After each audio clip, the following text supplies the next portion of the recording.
Between NIL, the transfer portal, conference realignment, I don't think we're going to see any Georgia running back anytime soon put up the career type of numbers that we've seen Georgia running backs put up in the recent past. That's what I'm going to talk about in today's video, because recently I was looking at some of the career rushing yards from some of Georgia's best backs of all time, right? And the numbers they put up are gaudy, right? Some of them are some of the best in SEC history and across college football. And I was thinking to myself, I don't think we're going to see these numbers being put up by any Georgia running back anytime soon. I mean, the game has changed. College football is so much different.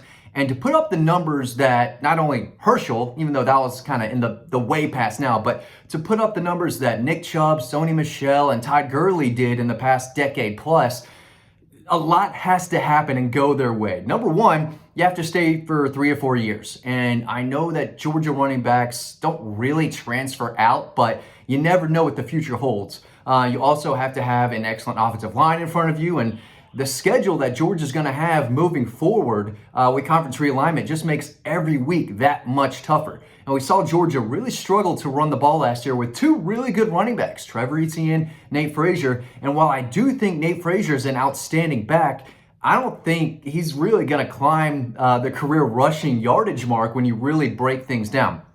Now let's talk about that for a second, because Herschel's obviously number one all-time Georgia rushing, 5,259 yards in 3 seasons, 49 touchdowns. I mean, if we're talking about the GOAT running backs of college football, he's right up there. Number 2 is Nick Chubb, and it still blows my mind what Nick Chubb did in his career at Georgia. Obviously, 4 years there, 4,769 yards, crazy numbers, 44 touchdowns, and basically 3.5 seasons. You got to remember, in his prime, he had that injury up at Neyland Stadium against Tennessee where his leg went backwards, right? For most running backs, that is a career-ending injury.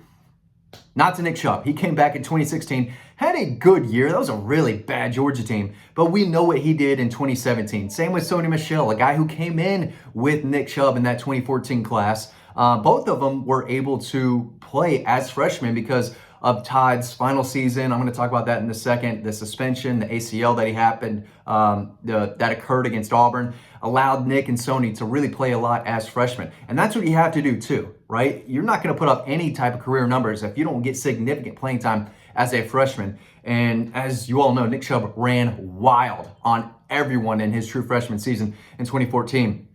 But, Sony Michel is up there towards the very top. 3,638 yards, 33 touchdowns.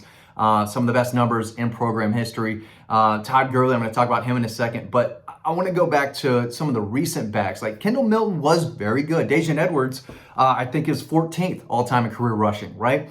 And, DeAndre Swift is up there. So we had some recent backs, but I tell you what, if you're a young Georgia fan who's just now following in the program and watching this team play over the past 5-6 years or so, I feel bad for you because you missed out on Todd Gurley's greatness and Nick Chubb and Sony Michel. I mean, that's still recent memory. But for the younger fans who maybe didn't live and breathe with those teams, I don't think we're going to see that ever again. I don't know if we're going to see an elite running back or 2 stay for 4 years and be that productive, be that good, especially 2 that came in together. I mean, I just don't see it happening. So the days of Georgia running backs getting 3,000 career yards, I think might be over. I really do. I don't know what you're going to have to do. Obviously, be maybe that lead running back as a freshman. And Nate Frazier was last year, but he just put up 600 plus yards, right?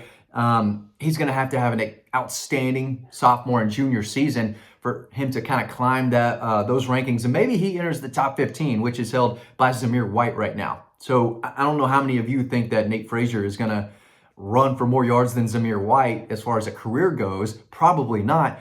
But that just shows you how many outstanding backs have come through and how tough it is, even in today's college football, to get over that 1,000-yard mark when you're playing against great defenses week after week after week. And again, there's always the portal, there's always NIL, and it's getting crazier and crazier each year. So anytime Georgia has a great running back come through, other programs are going to be offering NIL packages and, this and that, trying to lure them away. And I couldn't imagine what Todd Gurley would have gotten in the NIL market. After that 2012 season, listen, Todd Gurley could have skipped college. Todd Gurley could have gone from high school to the NFL. That's how good he was. He 100% would have made an NFL roster in 2012 when he was a freshman at Georgia. Dude didn't need to play at Georgia. He was an NFL player the second he stepped on campus at Georgia. I couldn't imagine, what Georgia would have had to pay him to keep him around for a second season and to keep him around for a third season.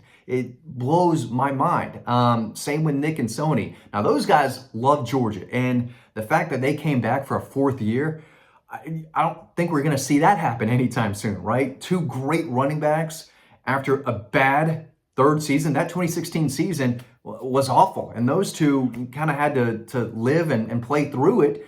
And I wouldn't have blamed them at all if they just went off and went off to the NFL. But both of them loved Georgia. They saw where the program was going, and they came back for a fourth and final season, which kind of was the turning point for this program. Those two are the catalyst for what Georgia football is now. And again, I don't think we're going to see guys like that love a single program that much, even at a place like Georgia where they are known to push out running backs left and right. So I don't know. I just think we're not going to see these types of running backs and these type of numbers being put up at the running back position. Maybe I could be wrong down the road, but I think right now the running back room is a big question mark. You've got Nate Frazier, and then you've got guys who have been injured recently and other guys who are unproven. So, and I don't think any of them are better than obviously Todd and Nick and Sony, not even close. Nate Frazier is a really good back.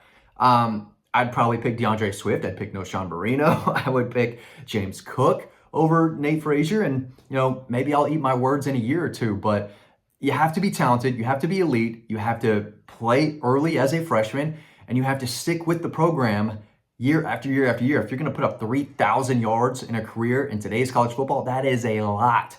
So if you're looking at the Georgia rushing records right now, I don't think it's going to be moving anytime soon, especially with that top 10. You obviously have Herschel number 1, then Nick Chubb, then Sony Michel, then Todd Gurley at number 4. He's the 4th all-time rusher. After that, you've got Garrison Hurst, who put up 3,200 yards, 33 touchdowns. He was electric. He was outstanding. Lars Tate, for some of you older Bulldog fans, if you're 40 or younger, you probably don't remember watching Lars Tate play. He was really good. DeAndre Swift is at number 7, right? And so he's somewhat of a recent back, but again, he was only there for 3 years, but he played a lot as a freshman in 2017, and he was the lead back in 18 and 19. He had Brian Herrien and Elijah Holyfield, with him, but DeAndre Swift was the guy. Very, very good. He's 7th all time. I don't think we're going to see a running back get past DeAndre Swift. 8 is Noshawn Marino.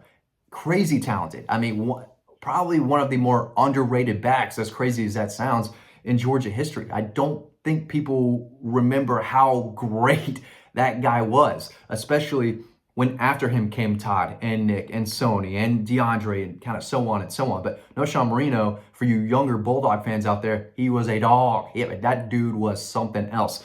Rodney Hampton, sweet feet, right? Sweet feet, Rodney Hampton coming at number 9. Thomas Brown at number 10 from 2004, 5, 6, and 7. That 4-year stretch, Thomas Brown was very reliable, really dependable. Musa Smith, he comes in at 13. That 2002 team was as fun to watch as any in Georgia Bulldog history, and Musa Smith was running through teams. That guy was really tough to tackle in 2002, especially as the year went on.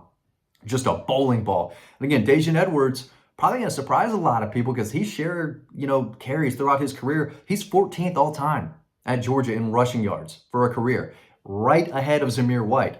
Kendall Milton comes in at number 20, respectable. But Georgia's going to have some outstanding backs come through that aren't going to touch near that list. I mean, James Cook was phenomenal, right? A big reason why Georgia won that national championship in 2021 was because of James Cook, and he's 30th in school history in rushing, just over 1,500 yards. I had to do a double take. I couldn't believe how far down he was. But again, that's a guy who shared a lot of touches with, Zamir White and then Kenny McIntosh. And I'm sure I'm leaving someone else out, but he shared the ball, and everyone's going to have to share the ball.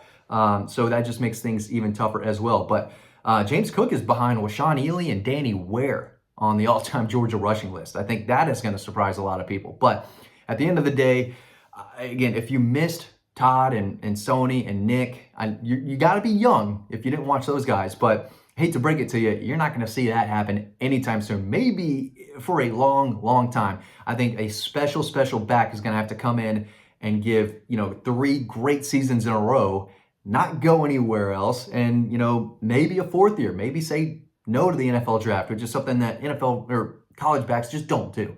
They don't do that. And I totally get it, but if you're eligible for the draft and you've made plays and you've been even halfway productive at the college level, you're bouncing. You're out of there, right?